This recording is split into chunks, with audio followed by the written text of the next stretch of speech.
ครับในวันที่12เมษายนของทุกๆปีนะครับที่บริเวณอนุสาวรีย์พญาพรหมโวหารนะครับหน้าวัดสวนดอกเชียงใหม่นะครับเขาจะมีการประกวดข้าวกะโหลงนะครับมันจะต้องเขียนในภาษาละนานะครับแล้วก็ภาษาปริวัติแบบที่สองและที่สามนะครับในการประกวดวันนี้จะขออธิบายนะครับเขาจะใช้อ่าหลักการนะครับการปริวัติของสภาวัฒนธรรมมหาวิทยาลัยเชียงใหม่นะครับที่เปิ้นทำข้อตกลงไว้เมื่อปีปลายปี28นะครับก็มีอยู่ว่านะครับหลักการก็มีอยู่ว่าการปฏิวัติแบบที่หนึ่งนั้นเปิ้นจะเอามาทุกอักษรนะครับเอาภาษาไทยเทียบมันนะครับอักษรไทยนะครับมาเทียบอักษรละนาเนี่ยเพื่อจะเอามาทุกอักษรทุกตัวทุกไม้ก็คือสระนะครับทุกเครื่องหมายก็ไม่กงไม่กลไม่อันอย่างหัวเอามาหมดนะครับมันมีอันอย่างเอามาหมดนะฮะอันนี้คือแบบที่หนึ่งนะเพื่อจะเอาไปเขียนในแบบอ่า หลักศิลาจารึกหรือเอกสารสำคัญอันอย่างต่างๆของโบราณนะครับอันนี้เฮาบ่เอาบ่ยุ่งไปละเฮาบ่เอาละเฮาเอามาแบบที่สองนี่นะครับแบบที่สองนี่เอาก็คือการที่เอาภาษาไทยนะครับอักษรไทยนะครับมาปรับเทียบเพื่อเป็นอักษรละนาเหมือนกันนะครับแล้วก็ประกอบคำขึ้นมาก็แบบภาษาไทยนะครับผสมผสานกันไปนะครับแบบภาษาไทยผสมผสานกันไปแล้วก็มีการบูรณะกำศัพท์ก็คือไม้มันมาตรงกันนะครับบางครั้งไม้มันมาตรงกันก็คือไม้ก็คือสระนั่นนะครับมันมาตรงกันก็เอาแบบไทยเป็นหลักนะครับแบบไทยเป็นหลักนะครับอันแบบที่สามนั้นนะครับแบบที่สามนั้นคือการเอาภาษาไทยตั้งดุนเลยนะครับมาสะกดเขียนตามสำเนียงตามเสียงภาษาละนาที่เพิ่นออกตังบนพุ่นนะครับมาว่าอย่างใดก็เอาภาษาไทยเขียนไปอย่างนั้นนะแต่มันก็อย่างว่านะครับ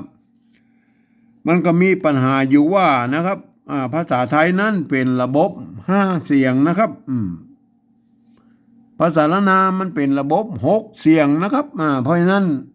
ท่านจะเอาระบบ5 เสียงนะมาเขียนระบบ6 เสียงมันมาได้นะครับ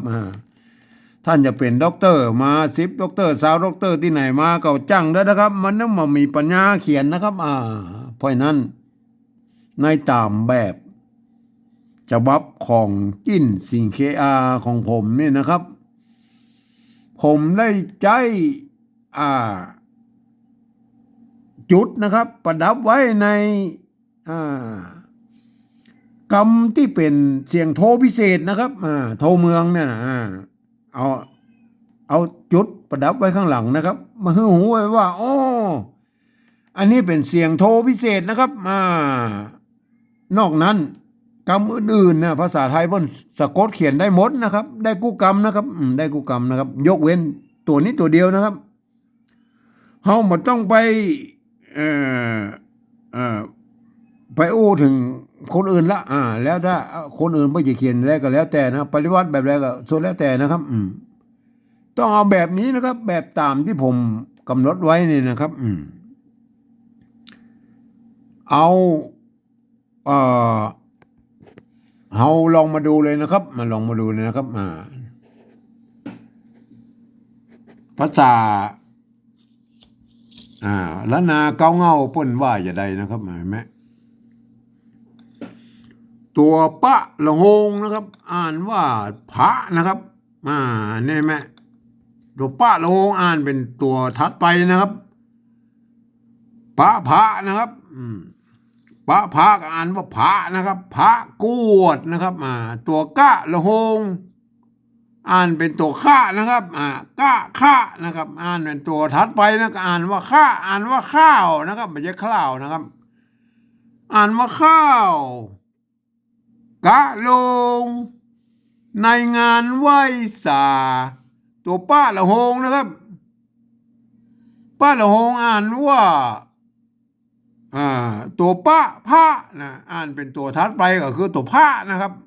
ผ้าญาพรมนะครับต้านท้าย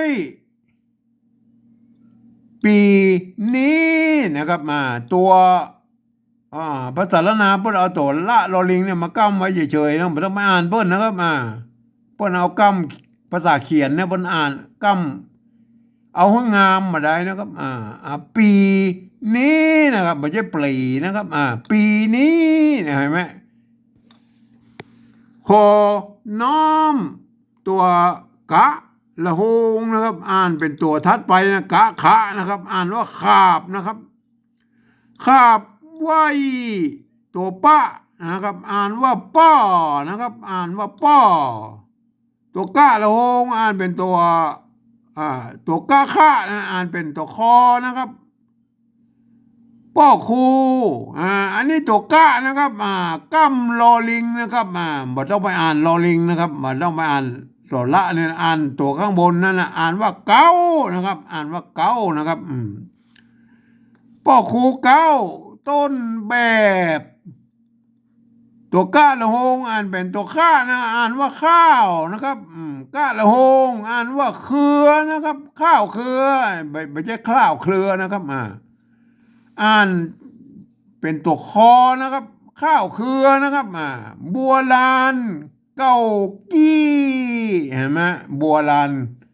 เก้ากี้ทีนี้เรามาอู้ถึงภาษาปริวัติละนาแบบที่สองแล้วครับที่ท่านจะต้องเอาไปเขียนไปประกวดนะครับ ตัวปะนะครับปะป้อมนะครับตัวนี้มันปะป้อมนะครับเห็นไหมปะป้อมละโหงนะครับตัวปะนะก็เอาตัวปอปลาเนี่ยนะครับมาเทียบนะครับตัวละโหงก็คือตัวรอเรือเนี่ยนะครับเห็นไหมมันกั้มนะครับอันบนเพิ่นมันมีไม้กะหรือสระนะเขียนเป็นภาษาไทยก็ใส่เข้าไปหน่อยนะครับเห็นไหมเห็นไหมตัวกอไก่นะครับกวดนะครับกวดนี่มันตรงตัวนะครับเห็นไหมเขียนว่าประกวดนะครับแต่ว่าเวลาอ่านแล้วอ่านว่าพระกวดนะครับต้องอ่านเป็นภาษาละนาพุทธนะครับอ่านว่าพระกวดนะครับตัวกะละโหงนะครับตัวกะเอาคอควายเทียบมาเป็นตัวละโหงกับตัวละเรือนะครับไม่ยอไม่เอกนะไม่กาสระอานะครับตัววะกับวะแหวนนะครับ อันนี้อ่านว่าข้าวนะครับไม่ใช่ข้าวนะครับอ่านว่าข้าวนะครับพระกวดข้าวนะครับเห็นไหมท่านจะต้องศึกษานะครับมันจะไปอ่านไปเรื่อยก็ไม่ได้นะครับ เพราะว่า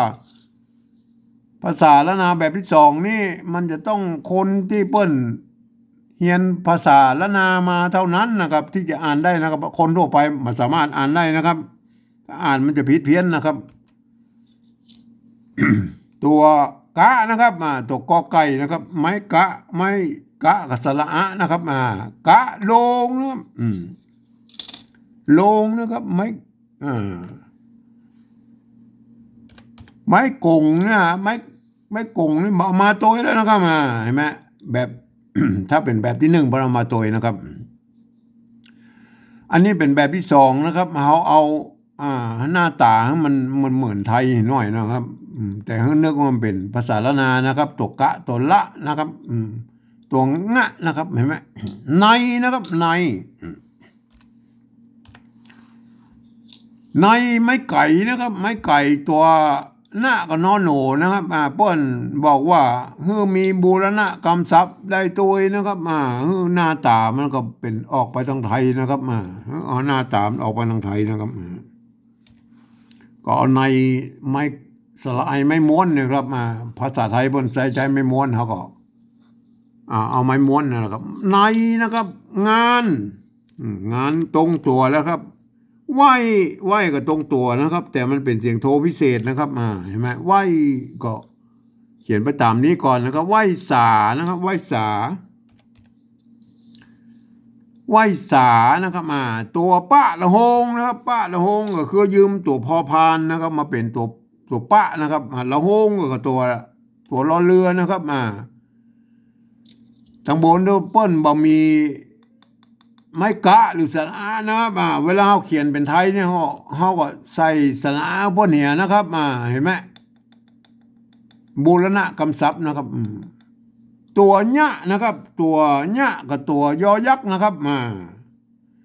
ไม้กากับสระนะครับตัวนี้อ่านว่าพระญานะครับพระญาไม่ใช่พระยานะครับไม่ใช่พระยาอ่านพระยาเนี่ยไม่ใช่นะครับ อ่านพระญานะครับพระญาพระญาตัวป้าละหงป้าละหงสะกดด้วยตัวมะนะครับตัวมะก็คืออันนี้เห็นไหมสะกดด้วยตัวมะอ่านว่าพรมนะครับพระญาพรมต้านท้ายนะครับต้านตัวตะเนี่ยตัวตะยืมตัวทอทหารนะครับมาเป็นนะครับไม่ย่อก็ไม่เอกนะครับไม่กล่าววงนะครับไม่กล่าววงไม่กล่าวน้อยมันเหมือนกันนะครับเนี่ยเห็นไหมใจสระอานะครับ ตัวนะนอนหนูนะครับแม่นะก็ใจนอนหนูนะครับหางนะต้านไทยนะครับไทยก็ตัวนี้มันตัวยืมตัวทอทงนะครับ มาเป็นตัวทะเนี่ยนะตัวนี้มันออกเสียงทอที่แท้จริงของละนาเลยนะครับเนี่ยตัวทะเนี่ยไทยนะครับไม่ขอจ้างนะครับปีนี้นะครับตัวปะนะครับ ตัวละนะครับไม่กี่นะครับสระอีนะครับเห็นไหมตัวนี้อ่านว่าปีนะครับไม่ใช่ปลีไม่ใช่ปลีนะครับอ่านว่าปีนะครับ ปีนี้นะครับนี้ปีนี้นะครับเห็นไหมปีนี้ได้แล้วนะครับขอน้อมนะครับขอน้อมเห็นไหมเอาขอไทยนะครับไม่ก่อไม่กังมนนี่มาตัวแล้วนะครับ เอาขอไทยนะครับมันถ้าเป็นแบบที่หนึ่งนะปนจะเอามาตัวนะครับ ไม้กังมนเนี่ยอันนี้มันแบบป่นว่ามีการบูรณะคำศัพท์ได้แล้วมันก็มันออกหน้าตามันเป็นแบบไทยๆหน่อยครับน้อมนะครับขอน้อมนี่ตัวกะนะครับกะละหงนะครับไม่กานะตัวบนไม้นะเวลาอ่านตัวนี้ตัวกะละหงอ่านเป็นตัวทัดไปนะครับกะคะนะครับ อ่านเป็นคะนะครับ ตัวนี้อ่านว่ากาบขาบนะครับโทษทีเขียนว่ากราบนะครับ อ่านว่าขาบนะครับขาบไหวเสียงโทพิเศษนะครับไหวตัวนี้ตัวป้านะครับไม้เยาะนะครับไม้ก่อนะครับสระอนะครับไม้กังมนนี่มาตัวแล้วครับเอามอีปอนะครับ บูรณะคำศัพท์เมื่อหน้าตามันแบบไทยนะครับ ตัวนี้อ่านว่าป้อนะครับไม่ใช่พ่อนะครับ อ่านว่าป้อนะครับป้อตัวกะละหงกะละหงไม่กูสระอูนะครับอ่านว่าครูนะครับไม่ใช่ป้อครูนะไม่ใช่นะไม่ใช่ลั่นลิ้นนะครับ อ่านว่าป้อครูนะครับ ตัวนี้ตัวไม้เก่านะครับไม้เก่าตัวกะนะครับตัวละกัมนะครับไม้ขอจ้างนะครับไม้เก่าสระเอานี่นะครับเขียนว่าเคล้านะครับ อ่านว่าเก้านะครับตัวนี้อ่านว่าเก้านะครับ ตัวละลอลิงเนี่ยไม่ต้องไปอ่านเบิ้ลนะครับอ่านว่าตัวตั้งบนพุ่นอ่านว่าเก้านะครับป้อคูเก้าต้นแบบอันนี้ตรงตัวแล้วนะเพียงแต่ว่าไม้กงมาตัวแล้วนะครับก้นแบบนะครับ ต้นแบบ ข้าวเครือนะครับตัวนี้ตัวกะละหงนะครับกะละหงไม่เยาะไม่เอกตัววะนะครับเครือเนี่ยครับเครือนี่มันไม่อ่ามันใจไม่กี่นะครับภาษาละนาพวกใจไม่กี่หรือไม่เกือก็ได้นะครับเพราะนั้นเวลาเขาเขียนเป็นไทยแล้วเขาก็ใจสระอือไม่เกือสระเอือไทยนะครับใจสระเอือไทยนะครับคือข้าวเครือนะครับอ่านว่าข้าวเครือนะครับไม่ใช่ข้าวเครือนะครับข้าวเครือบัวลานบัวลานบัวกับบัวไทยนะครับไม่กลัวนะครับไม่กลัวละนาบนเป็นอย่างอี้ครับไม่กลัวบละนาบนเป็นอย่างอี้เพราะนั้นก็เอาเขียนบัวไทยนะครับบัวลานล้านนะครับล้านนี่ตรงตัวแล้วนะครับลานบัวลานเกากี้นะครับเกากี้ไม่สัตว์เบามาตัวแล้วนะครับเกากี้ได้แล้วเห็นไหมเกากี้เห็นไหมเขาลองมาอ่านแล้วนะครับพระกวดข้าวกะลงในงานไหว้สาพญาพรหมตั้นท้ายปีนี้ขอน้อมขาบไหว้ป่อครูเก้าต้นแบบข้าวเครือบัวลานเก้ากี้เห็นไหมครับอันเนี้ยจะต้องใช้หลักการของภาษาละนาอ่านนะครับ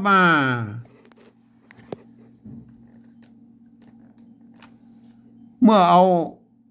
เปิ้นบอกว่าเอามาเทียบนะแต่เวลาอ่านคือมันเป็นหลักการของภาษาละนาอ่านนะครับหน้าตามันเป็นไทยบ่ได้นะครับแต่แบบที่สามนี่แหละครับ แบบที่สามนี้นะครับเปิ้นบอกว่าเอาภาษาไทยจังดุนเลยนะครับมาสะกดเขียนนะครับภาษาละนาที่เปล่งเสียงออกมาตั้งบนปุ้นนะครับเขียนไปตามนั้นนะครับก็ยกเว้นนะครับคำที่มันเป็นเสียงโทพิเศษนะครับโทเมืองเนี่ยตามแบบฉบับของกิ้นสิงเคอานะครับของผมเนี่ยนะครับใส่จุดไว้นะครับประดับไว้ข้างหลังคำเหล่านั้นนะครับเสียงโทพิเศษนั้นนอกคำอื่นๆสะกดไปเขียนไปตามนั้นนะครับจะได้ทุกเสียงเลยนะครับเฮามาดูเลยนะครับพระกวดนะครับตัวนี้เปิ้นภาษาละนาเปิ้นอ่านว่าพระกวดนะแต่ตอนนี้มันอ่านไปเป็นประกวดนะครับเห็นไหมประนะครับต้องเอาตัวพอพึ่งเขียนนะครับพระนะครับอันนี้พระยังอันนี้ภาษาคนไทยบ่นก็อ่านว่าพระอยู่นะครับเสียงเอกนะครับเมื่อเป็นเช่นนั้นก็ใส่ไม้จัตวาบ่นเนี่ยก็เนี่ยพระนะครับพระกวดนะครับข้าวนะครับข้าวนี่มันต้องไปเปลี่ยนเบอร์ละเอาแบบที่สองเลยแบบที่สองมันเขียนนี้แบบที่สามก็เขียนนี้นะข้าวแต่ต้องอ่านตัวแบบที่สองปุ้นนะครับอ่านว่าข้าวนะครับข้าวกะลงนะครับอันนี้มันเป็นกะนะครับเห็นไหมในภาษาไทยเพิ่นอ่านว่ากะนะครับเขาก็ใส่ไม้จัตวาครับเพิ่นเนี่ยก็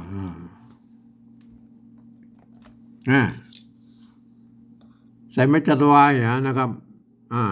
กะลงนะครับไม่พระกวดข้าวกะลงในงานไหว้เสียงโทพิเศษนะครับใส่จุดไว้นะครับตามแบบฉบับของกิ้นสิงเคอานะครับวัดประสิงห์นะไปใจตัวเอียงนะครับกำที่เป็นเสียงโทพิเศษเนี่ยเปิ้นฮ้องว่าตีเพี้ยนนะครับเปิ้นจะใจตัวเอียงนะครับแต่ในของผมนี่ผมใช้จุดไว้ประดับไว้อย่างนี้นะครับหูไว้ว่าโอ้อันนี้เป็นเสียงโทพิเศษนะครับไหว้สาพระญาพรหมเนี่ยอันนี้บอกเปลี่ยนไปละพระญาพรหมเนี่ยอ่านว่าพระญา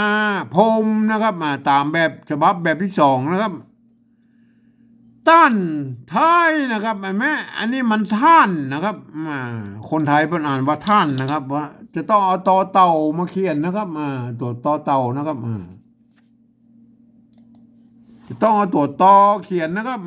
เต่านะครับอันนี้อ่านว่าอย่างอ่านว่าตาลนะครับตาลใส่ไม่เอกตาลนะครับตาลนะครับใส่ไม่โทแล้วครับใส่ไม่โทต้านนะครับแม่ต้านมันก็เสียงโทปกติเต้าครับตัวทอทหารใส่ไม่เอกตะกี้นะครับต้านนะครับเอาแล้วต้านเนี่ยได้อ๋อบางคนเพิ่นเอาเสียงนี้เป็นต้านโลกต้านต้านต่อต้านอย่างนี้นะครับเพิ่นเอาตัวนี้ไปเป็นเปิบไปเขียนแล้วก็เอาต้านเนี่ยเอาใส่ไม่เอกเหียมันก็เลยกลายเป็นต้านนะครับมันเป็นต้านเลยไหมแบบมันไม่ได้เรื่องครับผมเมื่อเอาอีนะครับ อันนี้เป็นต้านนะครับต้านเนี่ยเอาภาษาไทยสะกดเขียนเปิ้ลก็อ่านว่าต้านนะครับเอาแล้วต้านต่อต้านแล้วเขียนยังไงแล้วครับมันต้านมันเสียงโทพิเศษแล้วครับก็ใส่จุดว่นก็ถ้าจะเอาต้านเห็นไหมต้านต้านต้านต้านต้านสตานสตานสตานก็ใส่ไม่ตีเห็นไหมฮะสตานต้านตาน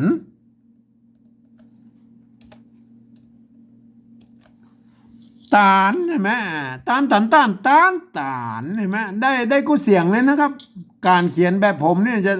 เขียนได้กูเสียงนะครับต้านนะครับต้านเอาตามแบบนี้นะตามแบบภาษาไทยบนต้านนะครับต้านเห็นไหมพระญาพรมต้านไทยนะครับไทยนะครับไทยท่านจะเอาตัวทอทงนี่เขียนก็ได้นะครับ หรือว่าจะเอาทอทหารเขียนก็ได้ครับไทยนะครับไทยนะไทยก็สุดแล้วแต่นะชอบแบบไหนก็เขียนแบบนั้นนะไทยนะครับพญาพรหมต้านไทยปีนะครับ ปีนี้นะครับปีนะตัวนี้ต้องมันอ่านว่าปีก็ได้นะครับตัวละลอลิงแล้วก็ตัดไปเหี้ยนะครับปีนะครับปีนะครับอันนี้อ่านว่าอย่างอ่านว่าปีนะครับอ่านว่าปีนะครับปีเนี่ยนะครับใส่ไม่จัตวาบนเนี้ยครับปีนี้นะครับไหมปีนี้ได้แล้วนะ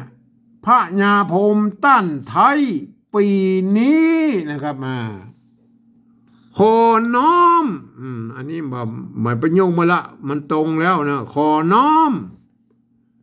ขาบไว้นะตัวนี้ต้องเอาขอไข่เขียนนะครับขาบไว้นะครับเห็นไหมขาบไว้เอาขอไข่เขียนนะครับขาบนะครับไว้เสียงโทพิเศษนะครับใส่จุดเพิ่นนะครับขาบไว้ป้อนะครับป้อนะครับป้อคูนะอันนี้มันอ่านว่าพ่อ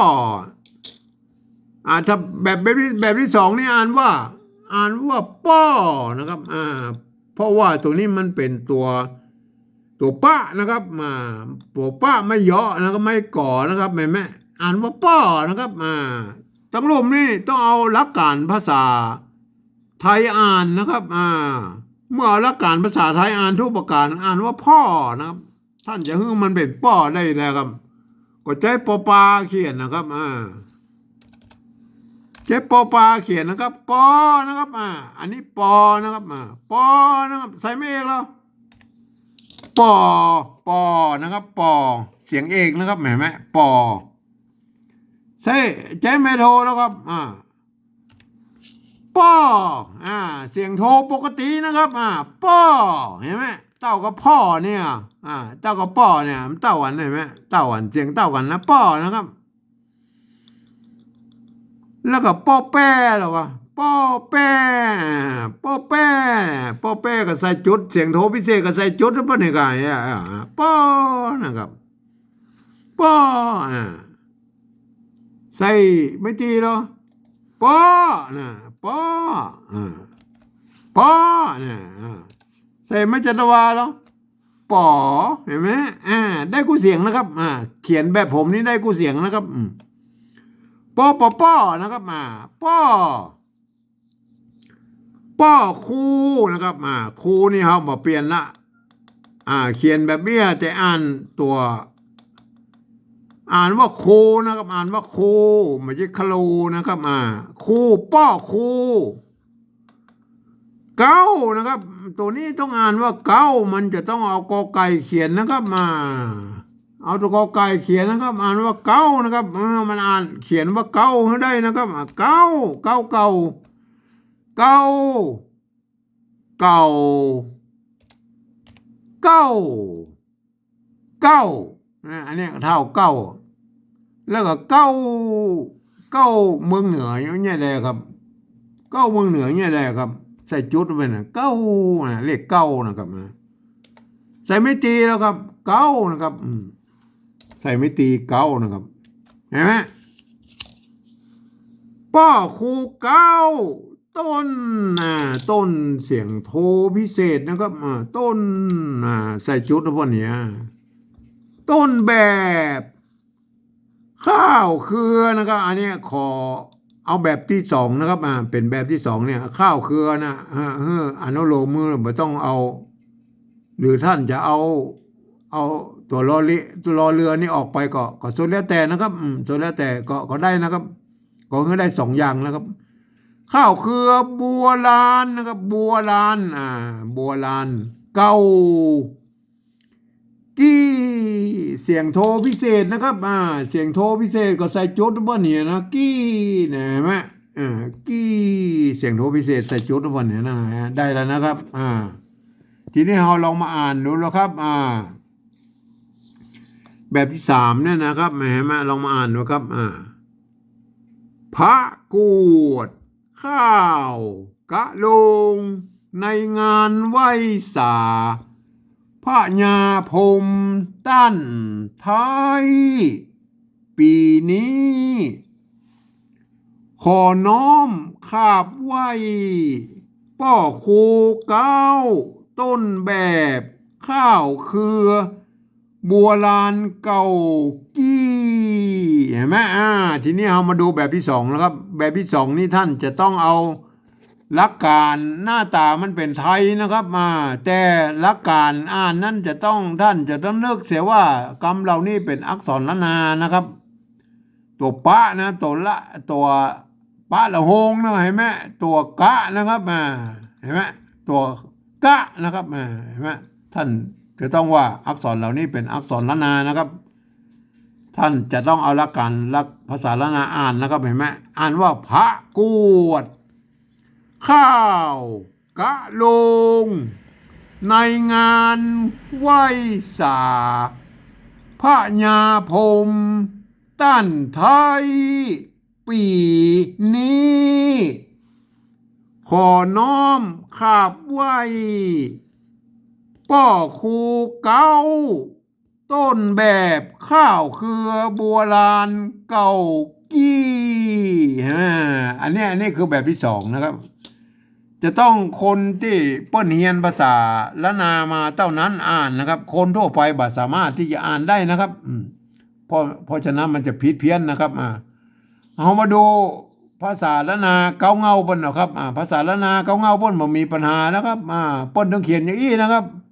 แต่ว่าเวลาอธิบายเนี่ยมันจะต้องอธิบายไปเป็นภาษาล้านนาปฏิวัติล้านนาแบบที่สามปุ้นนะครับแบบที่สองนั้นมันเอาเขียนไว้เพื่อจุดมุ่งหมายเพื่อว่าภาษาล้านนาตั้งบนเนี่ยมันหายไปนะก็สามารถเอาภาษาปฏิวัติล้านนาแบบที่สองเนี่ยแบกกลับมาเป็นภาษาล้านนาดั้งเดิมได้นะครับเห็นไหมภาษาล้านนาดั้งเดิมเพิ่นเขียนอี้นะครับพระกวดข้าวกะลงในงานไหว้สาพ พระญาพรหมตั้นไทยปีนี้ ขอน้อมขาบไว้ป่อครูเก้าต้นแบบข้าวเครือบัวลานเก่ากี้